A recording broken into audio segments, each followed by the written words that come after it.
Okay, so this is Unit 1, 1.2, which is solving equations, day 2.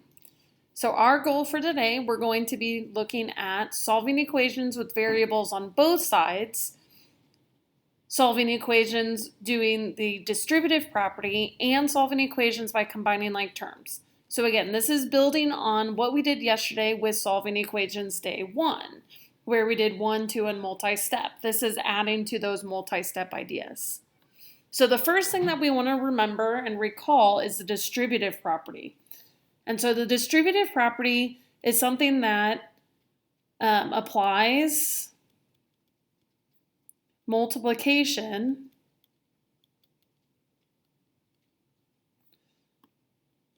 to parentheses. So what it looks like is it says something that's A times, but the parentheses might be B plus C. And so we've done this before where we take A times B and we get AB. But that's not the only thing that we have to distribute A into the parentheses. We have two pieces here. We have A times B and A times C. So I'm going to bring down the plus in between and distribute that A also to the C. So when I distribute, I'm distributing multiplication into the parentheses, applying it to all parts. So we want to make sure that we are applying this to every part inside the parentheses. All right, so when we look at our example, we're not solving yet because none of these have an equal sign. All of these are expressions where we're just distributing. So we're practicing this idea of let's distribute in. So if I have 3 and in parentheses I have x plus 5, I want to distribute that 3 to x, where I get 3x plus, bringing down the plus, I want to distribute that 3 times 5. So it goes with each piece. 3 times x, I can't simplify. 3 times 5, I can to 15. Most of us are able to go straight from here to here, but that's what's happening. The 3 goes with the x with multiplication, the 3 goes with the 5 with multiplication, and we can simplify by actually doing that operation if we can, like we did here. On number 2, we have 7 times 2x minus 1. So again, I distribute the 7 into the 2x, and I'm going to do this one without writing it out. 7 times 2x, I get 14x. 7 times 2, and the x comes down. Minus now 7 times 1. So 7 times 1, I bring down the 7. And that would be my distributing out the following. On number 3, now I have a negative that I'm distributing in. So now I have negative 3 times 5x minus 2. So if I distribute negative 3 times a positive 5x, I'm going to get a negative 15x. Okay, if I bring down the minus, what's going to happen when I take a negative times a positive is that I will get another negative.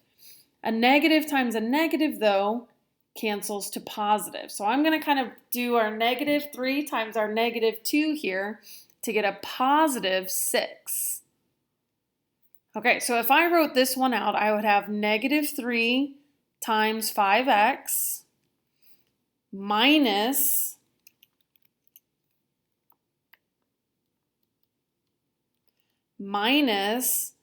negative 3 times 2.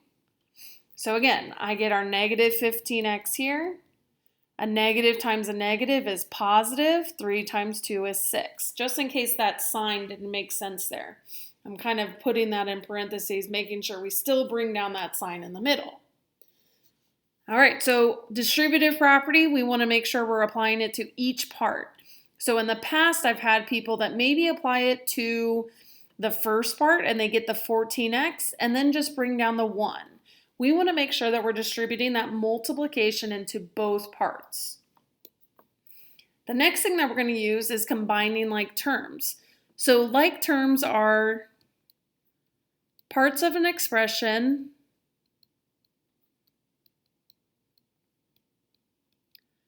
with the same variable.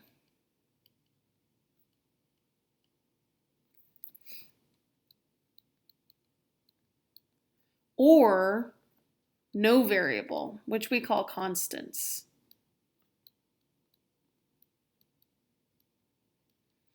So when I have the same variable, I could have x and 3x. Because this term has the same variable as this term, I can combine them into 1 plus 3, which would be 4x. On the other hand, if I had 1x plus y, I can't combine those. They would just have to stay x plus y. They're not the same variable. If I had 3 plus 2, these don't have any variables because they're constants. This is always a quantity 3, this is always a quantity 2. I can combine those terms to make 5.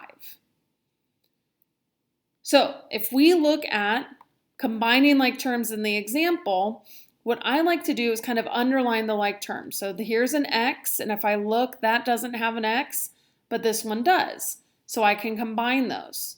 My constants I typically circle with their sign so I don't lose it. So right now I can combine the x's and the numbers. So if I have 3 x's and I add 2 x's, combined I have 5 x's.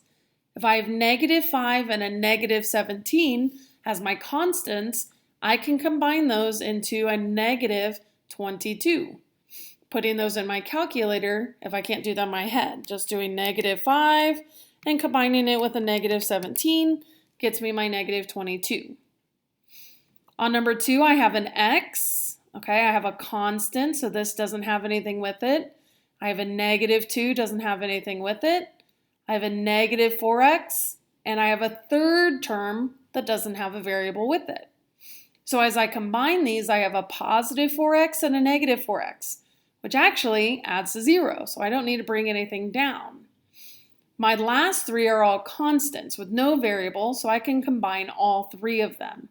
18 minus 2 is 16.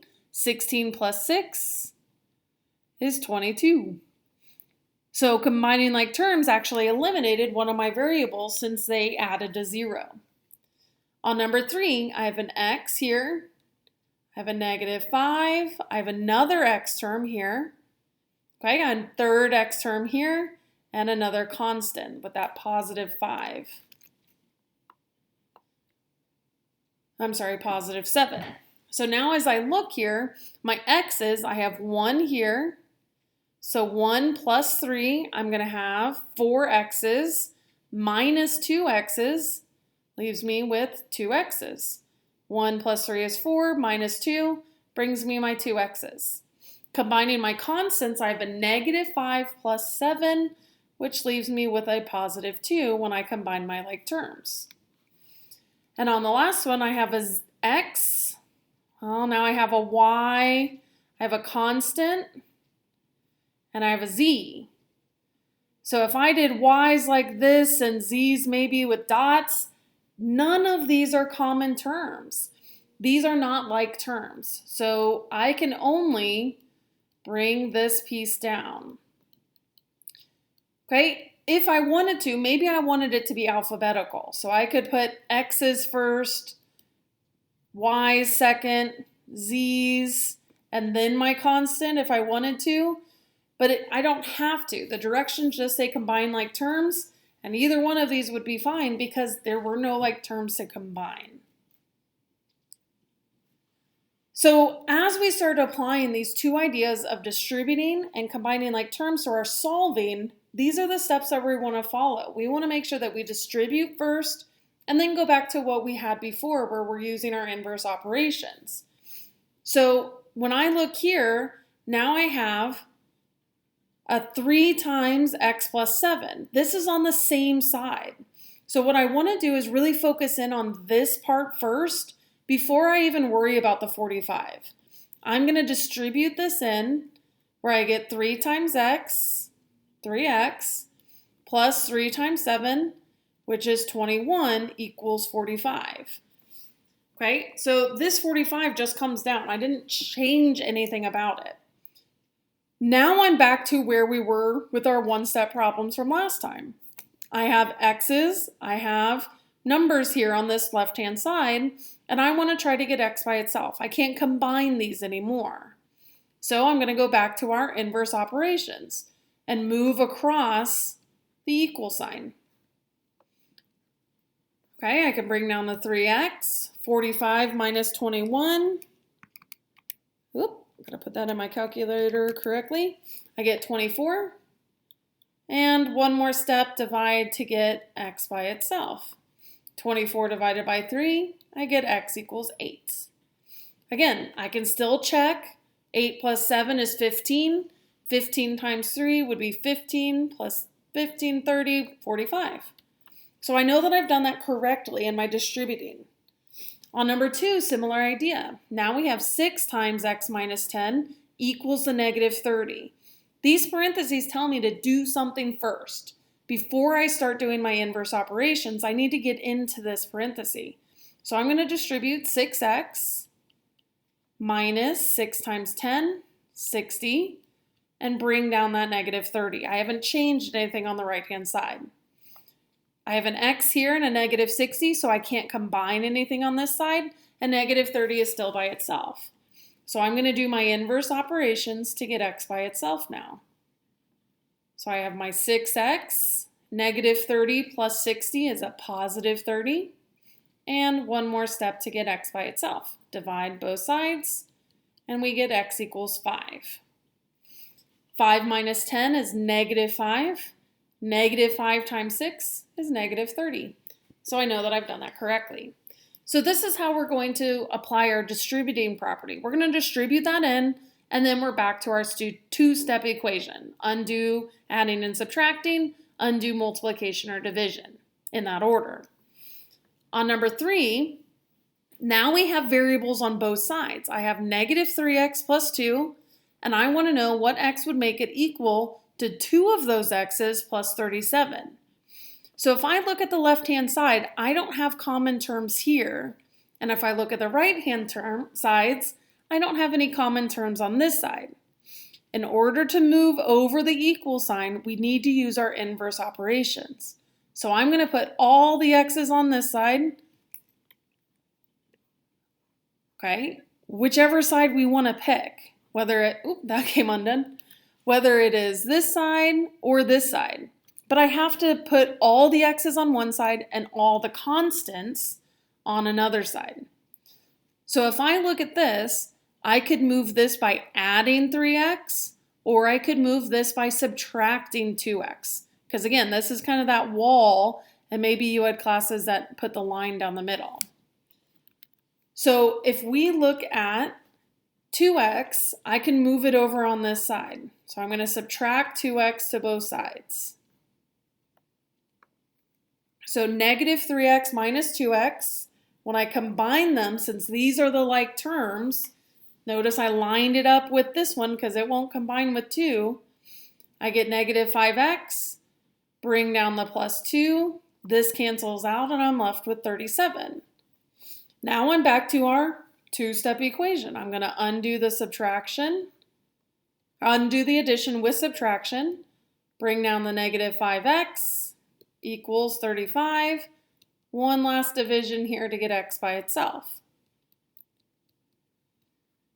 Okay, so here's one way of doing it, and that's where sometimes as we don't have these discussions on a video, we don't get to see like, hey, what would you have done, or would this be okay? So I want to show you another method. Because I'm a positive person, we have this answer here that's x equals negative 7. But at the beginning I said it doesn't really matter which way we go, we could have moved it either way. I tend to get rid of the negative signs first. So I might add the 3x. Again, this cancels out. Negative 3 plus 3 adds a 0. And now I'm left with 2 on this side. 2x plus 3x is 5x. And I haven't combined anything with that 37. I'm still back to those two steps. Subtract here. And this is where I don't think it matters because I still am going to get that negative 35 here. So I still don't have everything positive, but at least maybe my first move was positive. divide by 5, and I get the same x equals 7 that we had before. I don't want this to overwhelm you, but this idea of we can move things kind of based on, we just have this end goal of x equals negative 7. I want to make sure that I'm doing inverse operations if I'm trying to move or combine with something on the other side of the equal sign. This would not have been allowed. I just can't add 2x to both sides.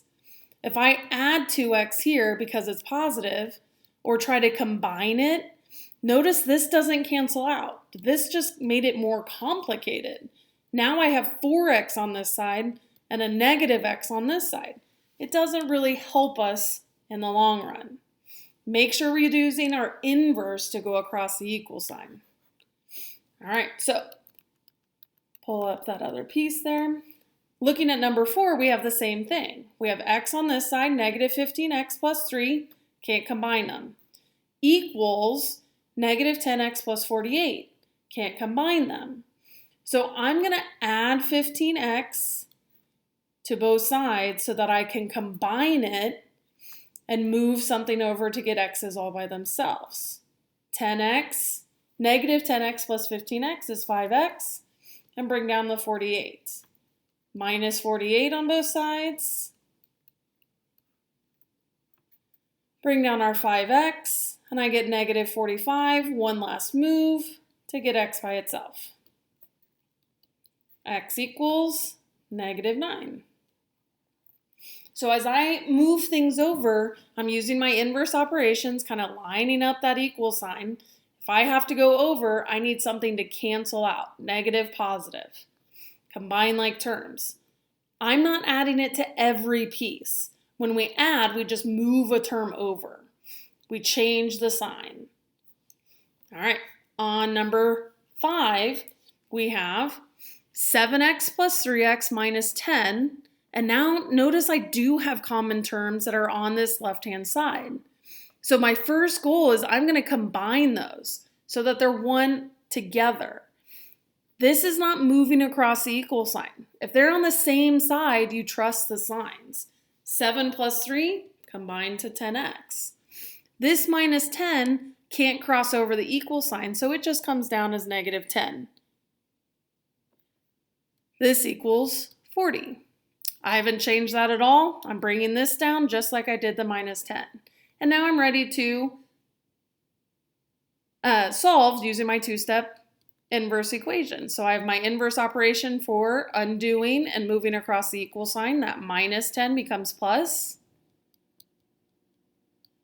Adding these like terms on the other side. And then I'm going to do one last step to get x by itself. X equals 5. So again, we can still plug all the way back in here and we can check our work. 7 times 5 is 35. 5 times 3 is 15. That's 50 minus 10, still checks out. I don't check my work every time, and I know maybe as a math teacher I should be saying check your work, check your work, check your work. But I do on a quiz or a test. Those are going to be the points that matter a little bit more. All right, let's look at number 6. We have 3 minus 6x plus 1 equals 8. Okay, so 8 on the right-hand side all by itself, can't do anything. But notice I have a 3 and a 1. These are on the same left-hand side, so I'm going to combine them. So 3 plus 1, I get 4. Can't do anything with that minus 6x, so I bring it down. Inverse operations to move across the equal sign. I'm going to get that 4 over with the 8. So negative 6x equals positive 4. Divide by negative 6. And I get x equals, can't do this one in my head, so 4 divided by negative 6 is negative 0.66666666666666. I'm going to check the direction, see what it wanted us to round to. Round to the nearest tenth here. So when I check, I'm going to cut off here, look over next door, tells me to round this up. So I'm going to have negative 0.7 as my rounded to the 10th answer. All right, so we have these two more, and this is going to be the toughest that we can do as far as the solving stuff. So pay attention. and make sure that you're following along, and let me know if you have questions. So if we look at first here, I am drawn to these parentheses. So I have -4 times -5x plus 2, and then in addition to that, I have -3x minus 5, all set equal to a number. So this I can't do anything with. But I want to clean up this left-hand side.